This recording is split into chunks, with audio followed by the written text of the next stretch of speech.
बिस्मिल्लाहिर्रहमानिर्रहीम।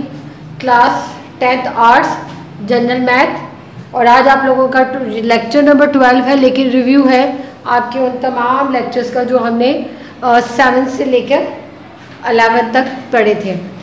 तो वहाँ से हमने 7 लेक्चर जो है वो आपका एक्सरसाइज 1.2 से स्टार्ट हो रहा था, क्योंकि हमने उसका मिड से स्टार्ट करना था, और उसके बाद 1.3 थी। तो 1 चैप्टर में हमने जितने भी फॉर्मूलाज यूज़ किए थे उनको एक दफ़ा रिवाइज कर लेते हैं कि हमारे 1 अलजबरा में कितने भी जो भी फॉर्मूलाज यूज़ हुए थे वो कौन कौन से थे। ठीक है, ये इस कॉलम में आपके सारे के सारे फार्मूलाज लिखे हुए हैं, a प्लस बी और होल स्क्वायर। अगर आपके प्लस का साइन हो तो यहाँ पे सारी की वैल्यूज़ प्लस होती हैं, यानी आपकी ए स्क्वायर की वैल्यू भी प्लस होगी और 2ab की वैल्यू भी प्लस होगी और b स्क्वायर भी प्लस होगा। और अगर यहाँ पे नेगेटिव का साइन होगा, ओके, अगर सेकंड जो आपका फॉर्मूला है a plus B whole square plus a minus B square, यानी आप a प्लस बी का स्क्वायर और a माइनस बी के स्क्वायर को अगर प्लस करें तो आंसर आपका 2a square plus B square होगा, यानी a स्क्वायर की और b स्क्वायर की दोनों वैल्यूज़ 2 होंगी। और अगर आपने a प्लस बी का स्क्वायर माइनस ए माइनस बी का स्क्वायर, यानी इन्हें माइनस करें तो आपका पास आंसर होगा 4ab का। ठीक है, अगर आपके पास 3 वेरिएबल होंगे a b c और उसका स्क्वायर है तो आपने सारी वैल्यूज़ का स्क्वायर लेना है। फिर उसके बाद जिस तरह यहाँ पे 2ab था, यानी a और b की 2 वैल्यूज़ थी, इसी तरह आपने सारी वैल्यूज़ को मल्टीप्लाई करना है। 2ab होगा, 2ac होगा, 2bc होगा, यानी ये सारे वेरिएबल्स के 2 मल्टीप्लिकेशन होगी। फिर इसके बाद आपके पास क्यूब का फॉर्मूला था a plus B whole cube और a माइनस बी बी। मैंने कम माइनस इसलिए लिख दिया है क्योंकि जहाँ जहाँ अगर यहाँ पे प्लस हो तो यहाँ पे सब जगहों पे प्लस के साइन आएंगे, और यहाँ पे अगर नेगेटिव का फॉर्मूला है a माइनस बी क्यूब का नेगेटिव का फॉर्मूला है तो यहाँ पे जितने भी साइन है वो नेगेटिव के होंगे। तो आपके पास a का क्यूब होगा जिसके पास 3ab की वैल्यू होगी और यही a प्लस बी होगा, और यहाँ पर b की भी क्यूब की वैल्यू होगी। अगर ये प्लस है तो ये भी a प्लस होगा, ये ब्रैकेट के अंदर भी प्लस होगा और क्यूब की वैल्यू भी प्लस होगी। अगर ये नेगेटिव है तो ये भी नेगेटिव होगा, ये भी नेगेटिव होगा और ये भी नेगेटिव होगा। और अगर आप इनके सेपरेट लें, सेपरेट का मैंने प्लस और माइनस अलग लिखे हैं, क्योंकि यहाँ पर अगर ये प्लस है तो ये प्लस होगा और यहाँ पे नेगेटिव का साइन होगा, और इसकी वजह से अगर ये नेगेटिव है तो ये नेगेटिव होगा और यहाँ पर ये सारी की सारी वैल्यूज पॉजिटिव होगी, क्योंकि ये ऑपोजिट फॉर्म में जाना था तो इसलिए मैंने इनके सेपरेट कर दिया। a plus A cube plus B cube का फॉर्मूला है a plus B A square minus A B plus B square. यहाँ पे इसमें और इसमें ये फ़र्क है, यहाँ पे 2 लिखा हुआ है और जबकि यहाँ पे 2 नहीं होगा। और माइनस में a माइनस बी होगा a square plus a B plus B square. और ये फार्मूला आपके यूनिट नंबर 1 में यूज़ हुए थे, और यूनिट नंबर 1 का हमने फर्स्ट एक्सरसाइज और 1.2 के कुछ का रिव्यू आपको फर्स्ट रिव्यू में कर दिया था। अब आपका ये सेकंड रिव्यू है जिसमें हमने 1.2, 1.3 और आगे जितने भी चैप्टर्स पढ़े थे तो वो करने हैं। 1.2 का मैंने क्वेश्चन क्यूब का ले लिया है क्योंकि इसमें ज़्यादातर आपके क्वेश्चन क्यूब के थे। तो 8x cube plus 27y cube, और 8 आपका क्यूब है 2 का, 27 क्यूब है आपका 3 का। तो यहाँ पे मैंने इस पर लिख लिया 2x और whole cube plus 3y whole cube. जैसे ही मैंने यहाँ पे क्यूब में लिखा तो ये वाला आपका फॉर्मूला बन गया, ये वाला। तो इसी तरह मैंने 2a प्लस 3y लिखा, a का स्क्वायर माइनस ab और b का स्क्वायर। ठीक है, यहाँ पे a आपका 2x था तो 4x स्क्वायर हो गया, इन दोनों को मल्टीप्लाई किया तो 6xy हो गया, और 3y का जो स्क्वायर है वो 9y स्क्वायर होगा। और ये आपकी पहली क्वेश्चन है। इसी तरह क्वेश्चन नंबर 7 था, वहाँ पर आपके पास 2-3 वैल्यूज गिवन थी जिसे आपने प्रूफ करना था। ये आपके बाकी रिमेनिंग क्वेश्चन है जिसमें से आपके प्रूफ थे जो मैंने आपको बोर्ड पे करके भी दिखाए थे, और इसमें से एज ए रिव्यू के तौर पर मैं आपको क्वेश्चन नंबर 17 जो है वो दोबारा करके दिखा रही हूँ बोर्ड पे। ठीक है, ये क्वेश्चन नंबर 17 लिखा है जहाँ पर आपके a प्लस बी की वैल्यू है और a माइनस बी की वैल्यू है, और हमने उसको इसमें एक मालूम करना है a plus B A square plus B square, तो यहाँ पर मैंने बजाय इसको इसके इक्वल करने के लिए, क्योंकि ए स्क्वायर प्लस बी स्क्वायर की वैल्यू मालूम करनी थी, तो मैंने इसको लेफ्ट में लिख दिया और इसे राइट पे लिख दिया। ठीक है, आपके पास ये वैल्यू 2 ए स्क्वायर प्लस बी स्क्वायर किसके बराबर है, ए प्लस बी होल स्क्वायर का प्लस करना है ए माइनस बी होल स्क्वायर के साथ। ए प्लस बी की वैल्यू है 25 और ए माइनस बी की वैल्यू है 3, तो 25 प्लस 9 होगा 25 प्लस 9 34। और यहाँ पे क्योंकि ये फॉर्मूले के मुताबिक 2 आ रहा था, जबकि हमने 2 की नहीं ए स्क्वायर प्लस बी स्क्वायर की वैल्यू फाइंड करनी है, तो इस 2 को यहाँ पे जाके डिवाइड कर दिया, तो आपके पास ए स्क्वायर प्लस बी स्क्वायर की जो फाइनल वैल्यू रहेगी वो 17 है। इसी तरह आपके पास ए बी भी मालूम करना है, ये फॉर्मूला यूज़ हो रहा है यहाँ पर। अगर नेगेटिव कर दें दोनों का तो वो 4ab के बराबर होता है। 4ab मैंने लेफ्ट में लिख दिया और ये वाली वैल्यू राइट में लिख दी। यहाँ पे 5 का स्क्वायर माइनस 3 का स्क्वायर 25 माइनस 9 16 होता है। अब मैंने ए बी की वैल्यू फाइंड करनी है, तो 4 यहाँ से मैंने राइट साइड पे लेके उसे डिवाइड कर दिया, तो ए बी की वैल्यू आपके पास 4 आ गई। और ये क्वेश्चन नंबर जो है 17 है, एक्सरसाइज 1.2 का। ठीक है, 1.3 में आपके पास रेडिकल साइन आया था। हमने क्वेश्चन नंबर 1 में रेडिकल सिंपल फॉर्म थे, क्वेश्चन नंबर 2 और 3 में रेडिकल डिनोमिनेटर की रेडिकल को रिमूव करना था। क्वेश्चन नंबर 1 और ये था कि आपके इसकी रेडिकल फॉर्म डिनोमिनेटर में से फाइल करने थे। मैंने इस पूरी एक्सरसाइज में से आपको क्वेश्चन नंबर 7 कर दिया, जिसमें रेडिकल साइन रिमूव करना भी सिखाएंगे, और क्वेश्चन नंबर ये जो 4 से 9 तक है वो कैसे सोल्व होते हैं वो भी आपको रिवाइज हो जाएगा। क्वेश्चन नंबर 7 में आपके पास क्वेश्चन है 1x दिया हुआ है, जो कि आपके पास 3 माइनस 1√2 है। 1 बाई हमने जब भी रेडिकल होता है तो यहाँ पे जो दूसरी वैल्यू लेते हैं, मैं 1 बाई x, क्योंकि ये बात ऑलरेडी आपकी फ्रैक्शन में थी, तो अगर आप किसी भी वैल्यू को 1 बाई x ले तो ये इसका जो थर्ड डिनोमिनेटर में जो वैल्यू होती है वो आपकी ऊपर आ जाती है, जिसे मैंने x के इक्वल किया है। और ये 3 माइनस √2 लिखा है, वो इसके इक्वल इसलिए लिखा कि आपकी ये वाली फॉर्म आ गई, और लेकिन ये वाली फॉर्म असल में आपके पास x आ गई। हमारे पास 1 बाई x गिवन था, x मालूम करना था। अब मैंने इस x को यहाँ पे फर्स्ट में लिख दिया, यानी लेफ्ट में लिख दिया, और डिनोमिनेटर में क्योंकि ये x डिनोमिनेटर में आ गया रेडिकल साइन, और रेडिकल साइन डिनोमिनेटर में आ जाए तो कैसे रिमूव होती है, तो इसे कॉन्जुगेट के मदद से करते हैं कि आपके पास जो वैल्यू हो, जो वेरिएबल हो, सेम आपने उसको ऑपोजिट साइन के साथ मल्टीप्लाई करना है। यहाँ पे 3 माइनस √2 है तो माइनस है, यहाँ पे 3 प्लस √2 से मल्टीप्लाई और डिवाइड कर रहे हैं। मल्टीप्लाई क्योंकि 1 से हो रहा है तो वो एज इट इज़ आया, जबकि डिनोमिनेटर में एक वैल्यू पॉजिटिव और एक नेगेटिव है, तो जब आपके पास सेम वेरिएबल के साथ एक नेगेटिव में और एक पॉजिटिव में हो तो वो स्क्वायर में चली जाती है। तो 3 का स्क्वायर माइनस 2 का स्क्वायर, स्क्वायर में मतलब सेपरेट स्क्वायर में चली जाती है। ठीक, यहाँ पे आ जाएगा आपके पास ऊपर वाला न्यूमिनेटर एज इट इज़, 3 का स्क्वायर 9 है और 2 का अंडर रूट जो स्क्वायर के साथ कट होने के बाद 2 आ गया, और माइनस होने के बाद ये 7। ये x की वैल्यू आ गई, हमने मालूम करना था x प्लस 1 बाई एक्स और x minus 1 by x. Plus किया, ये दोनों वैल्यूज़ लिखा, ये वाली जो वैल्यू आपके पास आई थी x की थी इसलिए ये पहले लिखी, और ये वाली वैल्यू 1 बाई एक्स की थी ये बाद में लिखी, क्योंकि यहाँ पे डिनोमिनेटर में आपकी वैल्यू आ गई। तो डिनोमिनेटर में जब आप एलसीएम लेते हैं तो ये वाली वैल्यू आपके सेकंड होल नंबर के साथ मल्टीप्लाई होती है, तो 7 इनके साथ मल्टीप्लाई हो रहा है, 7 3 21 और 7 माइनस √। अब ये दोनों पॉजिटिव है, प्लस हो गए, ये प्लस और ये माइनस साइन था, तो 6 √2 आपका आंसर आ गया x प्लस 1 एक्स का। माइनस में यही चीज़ माइनस में लिखी, वैसे ही आपका 7 इनके साथ मल्टीप्लाई हुआ, लेकिन जब आपने मल्टीप्लाई किया तो ये 20 माइनस 21 हुआ, और ये माइनस और ये माइनस होने की वजह से प्लस हो गया 7 √2।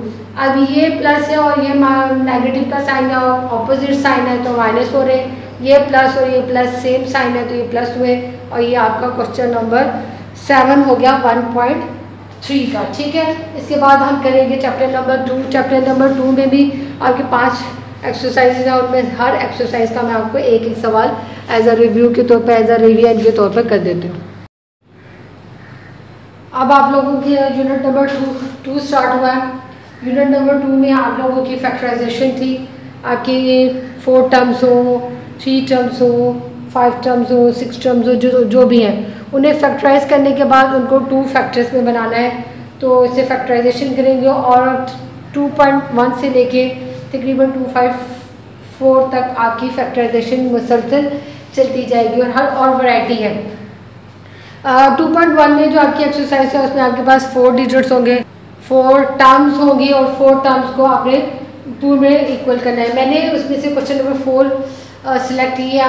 यहाँ पर आपके पास x की वैल्यू क्यूब है plus y minus x, y minus x, इन दोनों में से कुछ कॉमन नहीं हो सकता है, इसमें से कुछ भी नहीं, इसमें से तो कॉमन हो सकता था, लेकिन मैंने इस x की वैल्यू को स्टार्ट में लगी और इधर अगर इन दोनों को देखें तो यहाँ से x की बजाय y भी कॉमन हो सकता है, लेकिन इसे मैंने स्टार्ट में और इसे सबसे एंड में कर दिया। इसमें से x कॉमन लिया तो x स्क्वायर माइनस 1 हो गया, यहाँ से y माइनस वाई कॉमन लिया तो ये वाली वैल्यू आपकी पॉजिटिव होगी जो x है, और ये वाली वैल्यू नेगेटिव होगी क्योंकि हमने x कॉमन लिया था और यहाँ पे 1 रह गया। अब यहाँ पे देखिए कि आपको याद होगा कि अगर आपकी कोई वैल्यू के साथ स्क्वायर हो, दोनों वैल्यूज़ के साथ, और दरमियान में नेगेटिव हो, x के साथ स्क्वायर है, माइनस का साइन है, और 1 का स्क्वायर, 1 का क्यूब, 1 का 4 पावर ले वो 1 होता है, तो मैंने इससे इजीली x प्लस 1 और x माइनस 1 में कर दिया। अब x माइनस 1 और यहाँ पे भी x माइनस 1 दोनों कॉमन हो गए, तो स्टार्ट में लिख दिया, यहाँ से x प्लस 1 ये इधर रह गया और माइनस x, और नेक्स्ट स्टेप में से मल्टीप्लाई कर दिया। तो अगर गौर से देखें तो यहाँ पे ये क्वेश्चन 2 फैक्टर्स में कन्वर्ट हो गया, यानी दैट मीन्स कि 2 ब्रैकेट्स में कन्वर्ट हो गया। 2.2 में हमने ज़्यादा से सवाल ऐसे किए थे कि नेगेटिव के साइन के साथ स्टार्ट में भी एक स्क्वायर बनाना होता था और सेकंड में भी आपका स्क्वायर बनाना होता था, तो वो वाला क्वेश्चन है। और इसमें से मैंने क्वेश्चन नंबर 7 सेलेक्ट किया क्योंकि ये थोड़ा डिफिकल्ट था। तो आपके पास अगर वो से देखिए X square minus 2xy plus Y square, ये एक होल स्क्वायर है और नेगेटिव का साइन है, और यहाँ पर ए स्क्वायर प्लस बी स्क्वायर और 2ab प्लस बी स्क्वायर। ये याद रखिएगा कि स्क्वायर की वैल्यू के साथ नेगेटिव के साइन नहीं होने चाहिए, तो मैंने क्या किया, नेक्स्ट स्टेप में माइनस कॉमन ले लिया। जैसे ही माइनस कॉमन लिया तो ये पॉजिटिव हो गया, ये नेगेटिव हो गया और ये भी पॉजिटिव हो गया, यानी स्क्वायर की वैल्यू पॉजिटिव हो गई और हमारे फॉर्मूले के मुताबिक नेगेटिव का साइन भी दरमियान में आ गया। ये क्योंकि x और y का होल स्क्वायर था, ये a और b का होल स्क्वायर था, तो नेगेटिव का साइन दरमियान में आ गया। ये भी स्क्वायर है और ये भी स्क्वायर है। जब 2 वैल्यूज़ का स्क्वायर हो गया तो हमने इनको एक दफ़ा नेगेटिव में और एक दफ़ा पॉजिटिव में लिखा है। x माइनस वाई, क्योंकि यहाँ पे आपकी ये वाली वैल्यू नेगेटिव के बाद 2 वैल्यूज़ हैं तो इसलिए थोड़ी सी चेंजिंग आनी थी, तो दैट्स वाई मैंने इसे ब्रैकेट में लिखा है। x minus y minus x a plus B, a minus b, फिर x minus y plus a minus b. अब यहाँ पे जब ये ब्रैकेट खोलेंगे तो ये माइनस अंदर जाके ये माइनस हो जाएगा और ये माइनस प्लस हो जाएगा, तो ये लिखा हुआ मैंने x माइनस वाई माइनस ए प्लस बी, और यहाँ पे क्योंकि प्लस का साइन था वो इसके साथ मल्टीप्लाई होकर प्लस रहेगा और इसके साथ मल्टीप्लाई होकर नेगेटिव रहेगा, तो x minus y plus a minus b. फिर उसके बाद आपकी जो है 2.3 वो मिड टर्म फैक्टराइजेशन बोल है, और 2.3 में आपकी मिड टर्म फैक्टराइजेशन और मिड टर्म फैक्टराइजेशन में आपके पास 3 टर्म होंगी, एक स्क्वायर में, एक आपकी सेकंड वैल्यू जिसमें आपके पास कोई भी वैल्यू होगी, और एक थर्ड। और दरमियान वाली वैल्यू जो आपकी p है वो आपकी कोई से भी 2 नंबर जो कि r और s है उन्हें प्लस करें तो p बनेगा, और अगर आप r और s को मल्टीप्लाई करेंगे तो q बनेगा। फिर उसके बाद आपके पास इसकी 4 वैरायटीज़ होती हैं। अगर ये आपके दोनों वैल्यूज़ पॉजिटिव हैं तो आपका r और s दोनों पॉजिटिव होंगे। अगर आपकी ये वाली वैल्यू तो पॉजिटिव है और ये नेगेटिव है तो दोनों के r और s नेगेटिव होंगे बिल्कुल।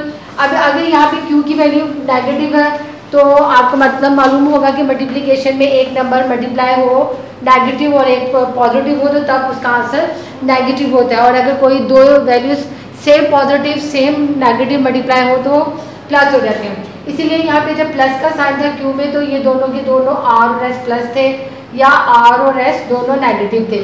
प्लस होंगे जब ये प्लस होगा, नेगेटिव होंगे तो जब ये नेगेटिव होगा। लेकिन जब q की वैल्यू आपकी नेगेटिव है तो आपकी दोनों में से कोई एक वैल्यू नेगेटिव होगी। अब ये है कि अगर यहाँ पे p पॉजिटिव है तो r में पॉजिटिव होना है, और अगर यहाँ पे p नेगेटिव है तो r नेगेटिव होगा और s पॉजिटिव होगा, यानी ठीक है, दोबारा एक्सप्लेन कर देती हूँ कि क्यू में पॉजिटिव है तो दोनों प्लस पी की मदद से होंगे, अगर ये प्लस है तो दोनों प्लस, अगर ये नेगेटिव तो दोनों नेगेटिव। अगर क्यू की वैल्यू आपके नेगेटिव के साथ है तो पी से आर पॉजिटिव होगा और एस नेगेटिव, और अगर पी नेगेटिव है तो आर नेगेटिव होगा और एस पॉजिटिव होगा। यहाँ पे आपके इस एक्सरसाइज के बहुत सारे डिफरेंट क्वेश्चन है, जैसे क्वेश्चन नंबर 1 है इसमें दोनों वैल्यूज प्लस है और यहाँ पे 9 है और यहाँ पे 20 है। 4 और 5 को प्लस करें तो 9 और इन दोनों को मल्टीप्लाई करें तो 20। सेकंड क्वेश्चन था यहाँ पे ये आपका प्लस और ये नेगेटिव है, तो क्योंकि यहाँ पे नेगेटिव होने की वजह से आपका एक नंबर बड़ा पॉजिटिव और एक नेगेटिव होगा, तो मैंने यहाँ पे प्लस होने की वजह से 7 को प्लस और 2 को नेगेटिव किया। अब इसी तरह यहाँ पे आपके 12 पॉजिटिव है और 12 पॉजिटिव होने का मतलब है कि दोनों सेम साइन है, और यहाँ पे 7 की मदद से वो दोनों के दोनों नेगेटिव हो गए, तो 3 और 7 को मतलब है दोनों नेगेटिव होने की वजह से वो प्लस हुए तो 7, और इन दोनों को मल्टीप्लाई किया तो वो 12। अब यहाँ पे क्योंकि दोबारा नेगेटिव का साइन है और यहाँ पे भी नेगेटिव का साइन है, तो एक नंबर आपका नेगेटिव और एक पॉजिटिव है, लेकिन यहाँ पे बड़ी वैल्यू नेगेटिव है क्योंकि आपके पास आंसर भी होगा। ये आपको मैंने 2-3-4 क्वेश्चंस के फैक्टर्स बता दिए, लेकिन उसके सॉल्व कैसे करना है यहाँ पर एक क्वेश्चन नंबर 12 एक और क्वेश्चन कर दिया ताकि आपको उसका फैक्टर्स भी पता चल जाए। यहाँ पे ये देखिए ये भी नेगेटिव और ये नेगेटिव है, तो दैट मीन्स कि ये वैल्यू इसमें से एक नेगेटिव और एक पॉजिटिव होगी। तो मैंने 19 और 8 को मल्टीप्लाई किया तो वो आंसर 152 आया, और 19 और 8 को माइनस किया तो 11 आया। लेकिन यहाँ पे 11 होने की वजह से नेगेटिव के साथ 19 के साथ नेगेटिव का साइन आया। आपके 4 फैक्टर्स हो गए तो 2-2 का पेयर बनाएंगे। यहाँ से y कॉमन किया तो y माइनस 19, यहाँ में से क्योंकि 2 नंबर्स हैं तो 8 कॉमन किया तो y माइनस 19। और ये याद रखिएगा कि आपकी ब्रैकेट वैल्यू हमेशा सेम आएगी। आप जब इसे कॉमन करें तो चाहे ब्रैकेट वैल्यू को पहले लिख लें, चाहे आप उसकी आउटर वैल्यूज जो लिखी हुई हैं वो पहले लिख लें, इसका कोई इशू नहीं है। जैसे आप 5 को 9 से मल्टीप्लाई करें तभी 45 होता है, और 9 को 5 से मल्टीप्लाई करें तभी 45 होता है। डजेंट मैटर, रिप्लेसमेंट से कोई फ़र्क नहीं होता। अब उसके बाद 2.4 है, वहाँ पे आपकी क्यूब के फॉर्मूलाज हैं, जिसमें से एक मैंने क्यूब का क्वेश्चन कर दिया 27 और 1000, और ये आपका 3 का क्यूब है और ये आपका 10 का क्यूब है। इन्हें क्यूब के फॉर्मूले में लिखे गए, ये भी क्यूब हो गया, नेगेटिव का साइन ये भी क्यूब हो गया, तो 3 माइनस 10 पहले लिख दिया, तो 3 का स्क्वायर, फिर प्लस का साइन आएगा, दोनों वैल्यूज मल्टीप्लाई होगी, और 10 वाई का स्क्वायर ले लिया। यहाँ पे 9 plus 30 Y plus 100 Y square और 3 माइनस वाई स्क्वायर। इसी एक्सरसाइज का एक और सवाल कर दिया, क्योंकि इस सवाल में देखें यहाँ पर आपके 2 थे, यहाँ पर आपके पास 4 नंबर्स आ गए। 4 नंबर से क्या किया, तो अगर आप वो से देखें तो ये क्यूब है, यहाँ पे मैंने क्यूब का फॉर्मूला अप्लाई कर दिया। प्लस था तो a plus B A square minus A B plus B square, और ये वैल्यू को एज इट इज़ लिख दी, लेकिन इसे ब्रैकेट में लिख दिया ताकि आप गौर से देखें तो ये और ये कॉमन हो गए, ये यहाँ पे लिख लिया। यहाँ से जो बकाया रह गया वो आपके पास है a square minus A B plus B square, और यहाँ पर 1 की वैल्यू कॉमन हो गई तो 1 लिखा, तो आप वो से देखें तो आपके पास दो ब्रैकेट्स आ गए 1 और 2 और फैक्टराइज हो गए। क्वेश्चन नंबर 2.5 है, वहाँ पर आपके पोलिनोमल्स हैं, उसमें आपके क्वेश्चन नंबर 1 से लेके जितने भी थे शुरू के, उसमें आपने पोलिनोमल्स की वैल्यू रिप्लेस करनी है। वो मैंने इसलिए नहीं करवाया क्योंकि मैंने उसका 10 करवा दिया और उसमें क्वेश्चन नंबर 1 से भी क्लियर होगा। क्वेश्चन नंबर 11 जो उसका सेकंड पार्ट है, जो 6 से स्टार्ट हो रहा है, आपके पास 2 पोलिनोमल्स हैं, और जैसे कि यहाँ पे नज़र आ रही है, और 3x। क्वेश्चन नंबर 10 और यहाँ पे मेंशन है 2.5 का। 2.5 का जो क्वेश्चन नंबर 10 है, और हमने उसमें क्या करना है, 2 पोलिनोमल्स हैं, जिसमें से एक पोलिनोमल जो है वो 3x की पावर 4 माइनस 2x की पावर 3 प्लस और 5x प्लस 6 माइनस 6, तो दूसरा आपके पास पोलिनोमल है x माइनस 1, और बाय फैक्टर थ्योरम के मुताबिक जो आपकी दूसरी पोलिनोमल होता है उसे आप x माइनस a के इक्वल कर दें, और x माइनस a जो आपका फैक्टर थ्योरम है उसकी मदद से अगर x माइनस a किसी भी पोलिनोमल का फैक्टर हो और उसके ऊपर फुलफिल हो जाए तो हम उसको फैक्टर कह सकते हैं। तो उस थ्योरम के मुताबिक मैंने x माइनस ए की वैल्यू को x माइनस 1 के इक्वल किया, तो आपकी a की वैल्यू जो 1 आ गई। 1 a की वैल्यू आपने क्या करना है, अपने पॉलिनोमियल में रिप्लेस करना है px, जो कि पूरा का मैंने पूरा लिखा हुआ है, और x की जगह 1 आया, तो यहाँ पे जहाँ जहाँ x था वहाँ मैंने 1 लिख दिया। और 1 की एक चीज़ है कि 1 की जो वैल्यू होती है उसका कितना भी क्यूब ले लें, उसका स्क्वायर ले लें, कितनी भी पावर ले लें, वो 1 के 1 रहती है। तो आप 1 की पावर देखें, 4 1 ही रहेगा, 1 की पावर 3 1 ही रहेगा, 1 की पावर 1 1 ही रहेगा। तो इसलिए मैंने 3 को 1 से मल्टीप्लाई किया, 2 को 1 से मल्टीप्लाई किया, 5 को भी 1 से मल्टीप्लाई किया, तो ये आंसर्स आ गए। अब 3 और 5 पॉजिटिव था, -2 और -6 नेगेटिव था, प्लस ये हुआ, और ये भी असल में प्लस ही हुई है क्योंकि सेम साइन थे, लेकिन ये दोनों आपस में 8 - 8, ये पॉजिटिव है, ये नेगेटिव है, 0 हो गया। और फैक्टर थ्योरम के मुताबिक आप कोई भी ऐसा नंबर जो पॉलिनोमियल में रिप्लेस करें और उसका आंसर 0 आ जाए तो वो उसका फैक्टर कहलाता है, यानी वो a की वैल्यू होती है। और ये आपका फैक्टर थ्योरम की मदद से हमने क्वेश्चन नंबर 10 किया है। बाय द फैक्टर थ्योरम आपका x माइनस आपके गिवन पॉलिनोमियल के बराबर है, चाहे गिवन पॉलिनोमियल लिख लें या पूरी की पूरी पॉलिनोमियल लिख लें। ये आपके क्वेश्चन नंबर 6 से लेकर थे, और जबकि आपके क्वेश्चन नंबर 1 से लेकर 5 तक वाकई यही है कि पॉलिनोमियल्स दिए हुए हैं, वेरिएबल्स दिए हुए हैं, और आपने डिफरेंट वेरिएबल्स फाइंड करने हैं। ठीक है, ये हुआ आपका यूनिट नंबर 2, और उसके बाद आपका यूनिट नंबर 7 आएगा। यूनिट नंबर 7 जो है वो आपका बेसिकली ज़्यादा से ज़्यादा थ्योरी है। चैप्टर नंबर 7 में आपके पास एंगल्स है, और उसकी एक हल्की सी रिवीजन कर लेते हैं। सबसे पहले कोई भी दो आर्म्स एक दूसरे से कट हो, तो वहाँ पे जहाँ पे वो ज्वाइन होती है तो उसे कहते हैं एंगल, और उसके दरमियान में जो फासला कहलाया जाता है उसको मेजरमेंट जो भी आती है वो उसकी मैग्नीट्यूड की होती है। फिर उसके बाद एंगल्स की डेफिनेशन है, काइंड्स हैं। अगर वो बिल्कुल स्ट्रेट हो तो उसे 180 डिग्री का एंगल बनाए तो वो स्ट्रेट होती है।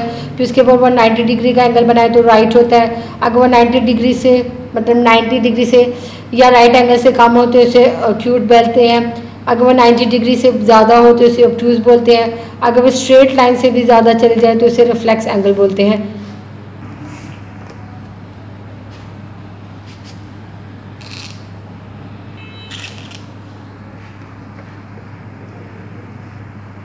और सेम आपका सप्लीमेंट्री में भी चल रहा है कि अगर आपके दोनों एंगल्स को प्लस करें और उसका आंसर 180 डिग्री हो, चाहे वो जुड़ी हो चाहे वो ना जुड़ी हो, तो आप उन्हें सप्लीमेंट्री एंगल्स बोल सकते हैं।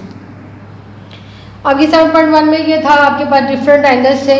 आपका एक एंगल था, अगर गौर से देखें तो ये सप्लीमेंट्री है, और इसका अगर वन एंगल 50 है तो दूसरा एंगल 180 में से मालूम कर लेना था।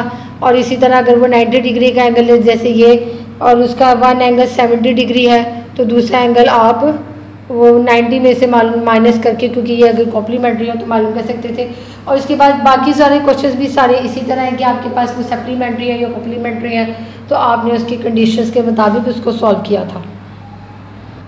इस एक्सरसाइज में एक बहुत चीज़ बहुत अहम थी, वो थी वर्टिकल एंगल। वर्टिकल का एंगल की एक दो लाइनें एक दूसरे को जब क्रॉस करें और ये कट करते हैं तो वो उसके ऑपोजिट जो एंगल है वो बराबर होंगे। जैसे कि ये बी और ये बराबर है और सी और डी बराबर है, तो इन्हें बोलते हैं वर्टिकली ऑपोजिट एंगल। और ये आपकी एक्सरसाइज 7.1 में बहुत काम आने वाली थी, और इसकी डेफिनेशन भी याद रखनी है। और ये याद रखिएगा कि ज्योमेट्री जो है 7 चैप्टर और 8 चैप्टर, इसमें जितनी भी डेफिनेशन है बहुत इंपॉर्टेंट होती है। शॉर्ट क्वेश्चन आंसर्स में बेसिकली ज़्यादातर आपको डेफिनेशन आती है, तो इसका याद होना बहुत ज़रूरी है। और यहाँ पे क्वेश्चन नंबर 7 में ये सब ऐसे ही थे, या तो आपने उसको ऑपोजिट प्रूफ करना था, जैसे कि a = 40 ऑपोजिट वर्टिकल एंगल है, या फिर आपने अगर ये स्ट्रेट लाइन है आपके पास एक एंगल गिवन था तो दूसरा एंगल आपने 180 में से माइनस करने के बाद मालूम करना था। या तो ये आपके वर्टिकल एंगल के ऑप्शन की मदद से मिल रहे थे, या आपको सप्लीमेंट्री यानी 180 की वजह से मिल रहे थे। और ये आपकी एक्सरसाइज 7.1। फिर उसके बाद जो नेक्स्ट चैप्टर टॉपिक था वो था आपकी पैरेलल लाइंस। पैरेलल लाइन को एक ऐसी लाइन जो कट करके चली जाए उसे बोलते हैं ट्रांसवर्सल लाइन। और ये याद रखिएगा कि ट्रांसवर्सल लाइन अगर दो पैरेलल लाइंस को कट करेगी, पैरेलल लाइन होने की कंडीशन है तो आपकी कुछ चीज़ें इक्वल हो जाएंगी। जैसे कि आपके पास यहाँ पे नज़र आ रहे होंगे 1 2 3 4 5, 6, 7 और 8। ठीक है, आपकी ये लाइंस 90 डिग्री है, ये भी 90 डिग्री है। दैट मीन्स कि ये सारे के सारे एंगल्स एक दूसरे से को सप्लीमेंट्री भी है। उसके बाद आपका 1 और 7 और 2 और 8 एक दूसरे के वर्टिकल ऑपोजिट भी है। इसी तरह 5 और 3 और 4 और 6 एक दूसरे के वर्टिकली ऑपोजिट एंगल्स भी हैं। उसके बाद क्योंकि ये ट्रांसवर्सल पैरेलल लाइंस को कट कर रही है, तो आपने ये याद रखिएगा कि आपके ये जो 1, 2, 3, 4 है ये इंटीरियर एंगल है, यानी ये आपके अंदर वाली साइड पर आ रहे हैं, और 7, 8 और 5, 6 आपके एक्सटीरियर एंगल है और ये बाई वाली साइड पर आ रही है। फिर उसके बाद आपने 3 और 7 को देखें तो ये एक ही साइड पर आ रहे हैं, तो इसे बोलते हैं अपने कॉरिस्पॉन्डिंग एंगल्स। यानी दैट मीन्स कि आपकी लोकेशन अगर ऊपर वाला राइट में है और ऊपर है, इसी तरह ये राइट का ऊपर है, ये लेफ्ट अपर है, ये लेफ्ट ऊपर है, ये 5 लोअर लेफ्ट है, ये 1 लोअर लेफ्ट है, 6 लोअर राइट है, और इसी तरह 3, 2 आपका लोअर राइट है। तो ये जो जिस पोजीशन पे एक दूसरे के हैं, तो इसे कॉरिस्पॉन्डिंगली इक्वल भी बोल सकते हैं, यानी वर्टिकली भी इक्वल होते हैं और कॉरिस्पॉन्डिंग इक्वल भी होते हैं। और ये कुछ एंगल्स के एक दूसरे के साथ कंपैरिजन थे, और आपकी 7.2 जो है वो सारी इसी के ऊपर बेस कर रही है। फिर उसके बाद नेक्स्ट टॉपिक था कॉन्ग्रुएंट और सिमिलर का। कॉन्ग्रुएंट एक ऐसी शेप्स को बोलते हैं कि जिसका साइज और शेप एक जैसी होनी चाहिए। ठीक है, तो उसे बोलते हैं कॉन्ग्रुएंट। और सिमिलर का मतलब है कि आपकी शेप तो एक जैसी हो, हूबहू बिल्कुल ना हो, रिसेम्बलेंस में जा रही हो, लेकिन उसकी शेप बड़ी हो सकती है, छोटी हो सकती है, लेकिन शेप का जो मतलब है वो एक दूसरे से बिल्कुल मिलता है। इसकी एग्जांपल्स भी आपके पास बहुत सारी है। यहाँ पे उन्होंने आपको लाइंस दी, ये आपके कॉन्ग्रुएंट एंगल्स हैं, ये आपके पास congruent triangle, congruent square, congruent right angle और कॉन्ग्रुएंट पॉलिनोमियल्स हैं। ये आपकी सिमिलर की तस्वीरें हैं, देखिए तो सही, triangle same to same triangle है, और स्क्वायर भी सेम शेप में है, और ये भी राइट एंगल भी, और ये, लेकिन इनका साइज़ में डिफरेंस है, और साइज़ में डिफरेंस होने की वजह से ये इनको हम बोलेंगे सिमिलर। आपकी 7.3 थी वो आपकी सीधी तरह थी, आपने बहुत सारी फिगर्स को प्रूफ करना था कि वो कॉन्ग्रुएंट है कि सिमिलर है कि नहीं है। फिर उसके बाद आपने कंपैरिजन करने के बाद कुछ नंबर 4, 5 और 6 आपको मैंने जैसे कॉपी में करवाया था कि कंपैरिजन अगर वो कॉन्ग्रुएंट है तो उनका कंपैरिजन, या सिमिलर है तो उनका कंपैरिजन किस तरह किया जाता है। फिर उसके बाद आपने अगर कॉन्ग्रुएंट है तो फिर उसके बाद कंपैरिजन करने के तरीके भी देखे थे कि अगर ये दोनों साइड्स आपस में ट्राइंगल्स बराबर हैं तो इनकी साइड्स उन्होंने मेंशन की है, तो अगर हम इसे कंपेयर करेंगे तो हम इसे बोलेंगे कि ये साइड के हिसाब से एक दूसरे की कॉन्ग्रुएंट। अब जैसे कि ये भी ट्राइंगल कॉन्ग्रुएंट है, लेकिन उन्होंने आपको एंगल शो किए हुए कि ये एंगल है, तो दैट मीन्स हम जब इसे कंपेयर करेंगे तो यहाँ पे ये लिखा भी हुआ है ऐसे है, that is side angle side के हिसाब से हमने इनका कॉन्ग्रुएंट इक्वल कंसीडर किया हुआ है।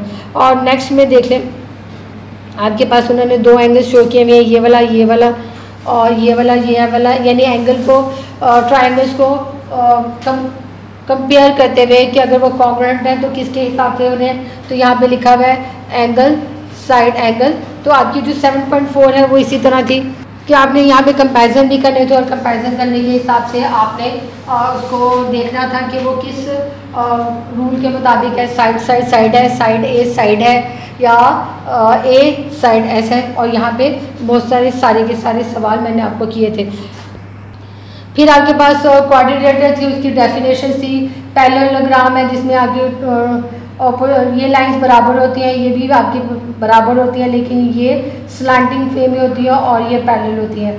स्क्वायर में रेक्टेंगल है, रेक्टेंगल में आपकी ऑपोजिट साइड्स इक्वल होती हैं, लेकिन इनके 90 डिग्री एंगल होती हैं। स्क्वायर में ऑल साइड्स इक्वल होती हैं, ठीक है। और अगर आप ऑपोजिट लाइंस को मिलाएं तो उसे बोलते हैं डायगोनल, और डायगोनल इसके इक्वल होते हैं। और यहाँ पर उसकी आगे से कंस्ट्रक्शंस बताई हुई थी, और इन डेफिनेशंस की मदद से आपका 7.5 मैंने आपको बुक पे ही सॉल्व करके दिखाई थी। भी उसके बाद ट्राइंगल थी, ट्राइंगल की डेफिनेशन थी, और जिसमें सेंटर पॉइंट जो है वो उसका फिक्स पॉइंट जो होता है वो सेंटर होता है, उसके इर्द गिर्द घूमने वाली जो पॉइंट्स होते हैं उन्हें हम सर्कल बोलते थे।